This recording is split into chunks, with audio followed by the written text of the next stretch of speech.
अस्सलाम वालेकुम। ज़िंदगी परफेक्ट होने का मतलब ये नहीं कि हमारे पास हमारी चाहतों का सामान हो।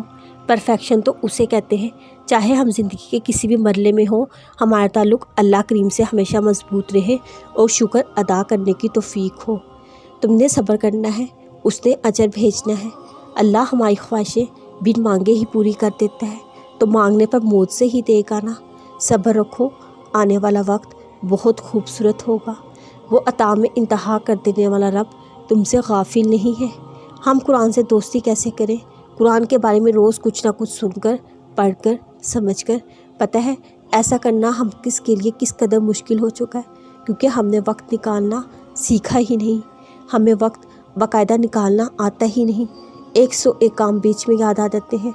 कुरान को जानने का इरादा बार बार भूल जाता है। मैंने आपने अब मिलकर एक काम करना है। हमने कुरान की बातें करनी है। जी हाँ, उसके बारे में बात, उसकी अहमियत पे, उसके फ़ायदों पे बात, उसको पढ़ने पर उसके अजर पे बात।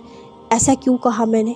क्योंकि जब तक हम ज़ुबान से कुरान की अहमियत का बार बार इकरार नहीं करेंगे, वो आवाज़ हमारे दिल और दिमाग तक नहीं पहुँचेगी। यानी जब हम कुछ बोलते हैं, हमारे कान उनको सुनते हैं, वो बात अंदर तक जाती है। जो बात अंदर तक पहुँचती है उसका असर अलग होता है, उससे अमाल बनते हैं। इसलिए कहा जाता है मस्बत सुना करें, मस्बत कहा करें, उसका अंदर हमारे अंदर तक जा पहुँचता है। कुरान कहता है कि वो तुम्हारी मनपसंद चीज़ तुम तक लाएगा मुकर्ररा वक्त पर, और तुम हैरान रह जाओगे।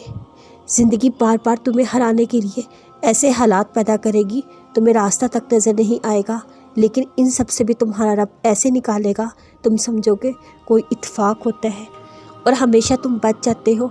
और जान लो बार बार होने वाला इत्तेफाक नहीं होता, अल्लाह का करम होता है, उसका साथ होता है। इसलिए बस उसके साथ होने का यकीन रखना। अल्लाह सुन लेता है अन ही दुआएं भी, फिर कैसे ना सुनेगा वो दुआएं जो तुमने रोकर मांगी हैं। अल्लाह पाक तुम्हारी ज़बान को मांगने की हिम्मत तब देता है जब वो तुम्हारी दुआओं पे राज़ी होना चाहता है। तुम्हारे दिल में बार बार एक ही चीज़ का ख्याल आना उसकी जानिब से इशारा है, तुम उसे मनाओ। वो उन दुआओं के लिए वसीले बनाता है जो तुमने उससे कभी मांगी ही नहीं होती। फिर वो उन दुआओं को कैसे अधूरा छोड़ सकता है जिन्हें तुम तड़पते हुए उससे बार बार मांगते हो।